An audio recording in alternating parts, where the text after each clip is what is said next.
Hello and welcome to Big Deal. Now, Competition Commission of India has changed the way India does deals. And the recent amendments that have been proposed, yet to be notified, are set to bring about some meaningful changes in mergers and acquisitions as well as the dominance antitrust landscape of India. Let me welcome on the show the Competition Commission Chairperson, Ashok Kumar Gupta, to discuss the changes that are proposed and also its impact. Welcome to CNBC-TV18, Mr. Gupta. And to begin with, now this has been a big talking point. As an overarching theme of the changes made, how do you see the changes that have been proposed, which expands the scope of investigation for the Competition Commission of India? And also, corporate India, Mr. Gupta, is worried about the seizure as well as the raids powers that have been vested in the DG.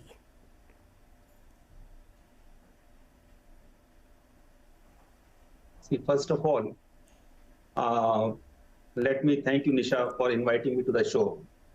Good afternoon, everyone. Well, let me point out that the search and seizure powers were already available with the Director General. In the existing statutory architecture also, the Director General has been vested with the search and seizure powers, which is deriving from Companies Act. The bill now proposes to make that provision of the Competition Act as self-contained without reference to the Companies Act.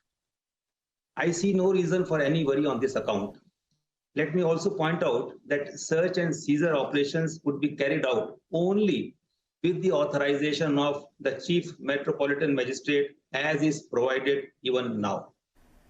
All right, so that's a fair amount of clarity, and thanks for allaying those fears. But I'm sure the guidelines that come out once the passage of the bill is done would be clearly stating where corporate India lies and what are the powers that are vested in the DG. Now, one very significant proposal that I now want to come to in the bill is for the reduction of the overall time. Now, this has been the big ask. Limit for approval of M&As from 210 days with the stop clock to 150 days. In fact, the amendment also obligates CCI to form the prima facie opinion within the 20 days period of the receipt of the notice. So all these are positives. Now, can post-amendment the industry expect a faster clearance now with these changes on the deals? And is CCI geared up? My bigger question to you, Mr. Gupta, is does CCI have the manpower capacity to take up this challenge of faster approvals? Okay, I think this is a very important question. First of all, let me explain the rationale of M&A's regulations. Yes. M&As bring business synergies and are vital for achieving efficiency by scaling up operations. It can also enable companies to have global footprints. So it has always been the endeavor of CCI to give quick approval so as to facilitate inorganic growth of businesses. Nevertheless, experience across the globe shows that some mergers may change market structures and distort level playing field. This may, over a period of time, result in unfair pricing and poor quality of goods and services. This may require correction at the stage of merger itself. The introduction of Green Channel for automatic approval of combinations in August 19 has further cemented the trust-based system of CCI. It is the first of its kind system in the world wherein the transactions get automatically approved at the time of filing. Today, nearly 30% of the filings are under Green Channel, which demonstrates the success of the initiative.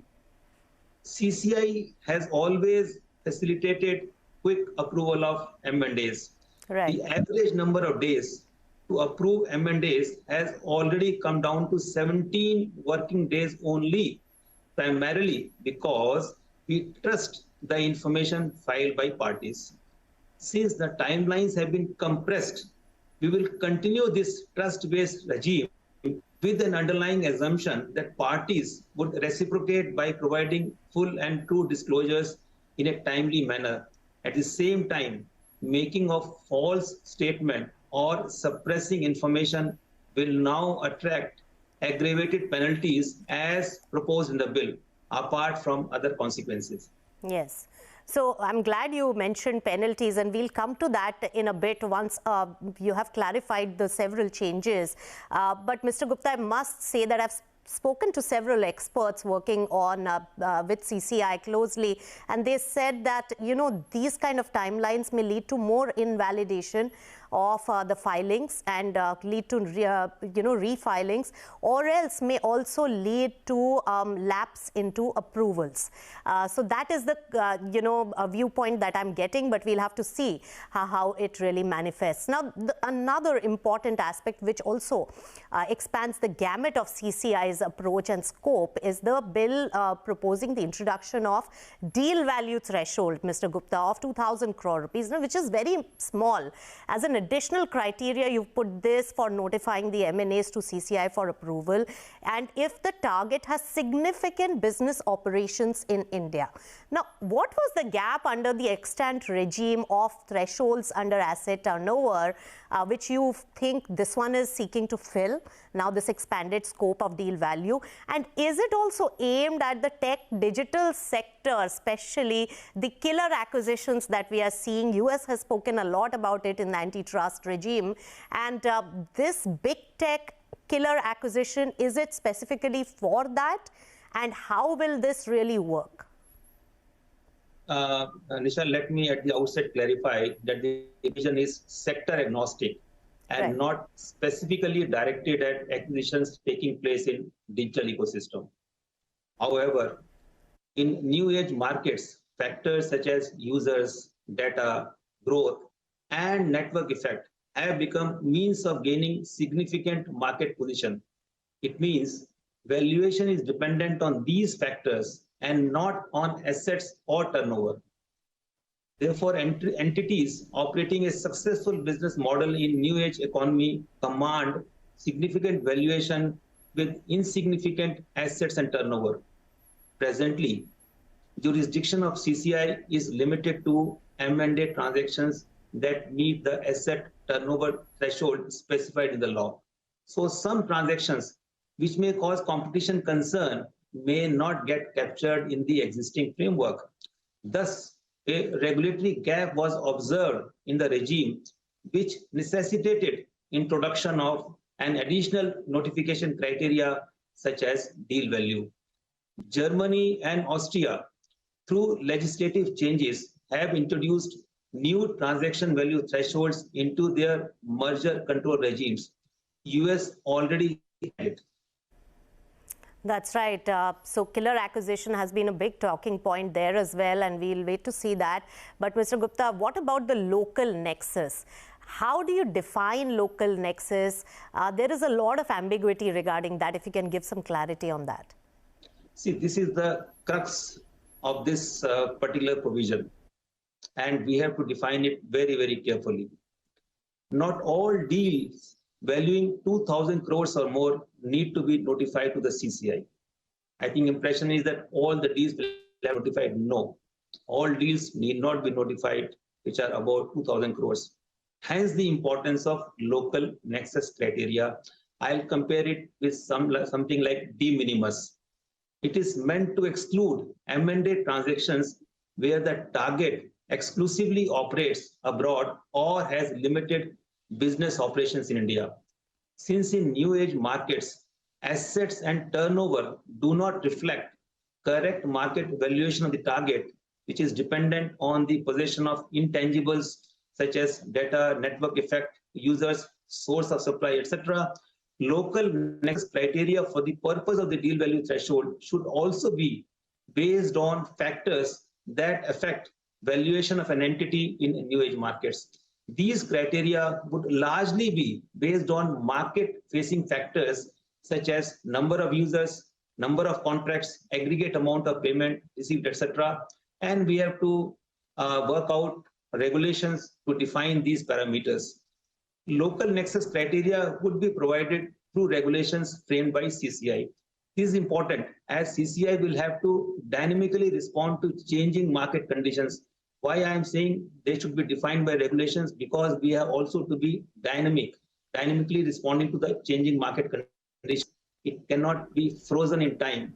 We are aware of what this criteria is. Therefore, CCI will deliberate on the issue in great detail, and only after wide-ranging public consultations with stakeholders such regulations will be formed up. We will provide certainty and predictability to stakeholders. So I think this should allay the concern of the industry. Right. So two important aspects that came out in the clarity given by you, Mr. Gupta. One of them is that not all deals with the threshold of 2,000 crores deal value will come under the gamut. You will come up with regulations on this particular front. And on the other hand, there will be technicalities which the experts will work on in terms of the criteria. So that's a fair bit of understanding coming out of what you said. Now, another aspect which is coming in as a very big relief for the industry in M&A is going to be the open market purchases. Now, time sensitive. Just now we saw one particular largest cement deal that is getting consummated right now. That was stuck for first CCI approval, then the open offer will take place, and the time sensitivity and the stock market volatility can impact the price dynamics. Now, had these changes come in earlier, it would have probably, allayed some of those concerns. So this is a very welcome change. But how will it work? Because if CCI approval wants material changes in remedy or does not approve or is after a very long period of time, how will this work? Because open market purchase has taken place even before CCI has approved it. See, I think this was a gap which now this bill is to plug. Presently, parties to M&As are required to notify CCI and wait for its approval for 210 days before consummating the transaction, whichever is earlier. In case of market purchases, now this is a different cup of tea altogether. In case of market purchases where prices are volatile, if a person is required to wait for approval of CCI, it may lose the opportunity to buy the shares at best prices. Further, if any information relating to an acquisition of shares of a listed company is made public, it may result into speculation in prices, and such a proposed acquisition may become unprofitable or unviable and thus may fail. Therefore, time taken for their competition assessment and approval may increase the cost of transactions. I think this is what we don't want. To address the above eventualities and in line with the international best practices, the proposed amendments seek to establish a special framework for market purchases. Under this framework, parties can conduct market purchases without prior notification and approval of CCI. However, I think this is very important. However, subsequently, they would be required to notify CCI within the specified time and shall not exercise, I think we can concentrate on this, they shall not exercise any ownership or beneficial rights or interest in such shares till its approval. So standstill obligation to that extent still remains intact. Yes. Thus, the proposed reform balances the need of standstill requirement and compelling element of time sensitivity, as you mentioned, in market purchases. It's a major step towards ease of doing business. Yes. I see no reason for any regulatory uncertainty due to this reform. Since the merger control regime coming into operation, CCI has not blocked any transaction has addressed M&As which were likely to cause appreciable adverse effect on competition through behavioral and structural remedies, of course, in a given situation. Now, again, of course, in a given situation where the deal is likely to distort market, decisions will be taken accordingly. Yes. So, I mean,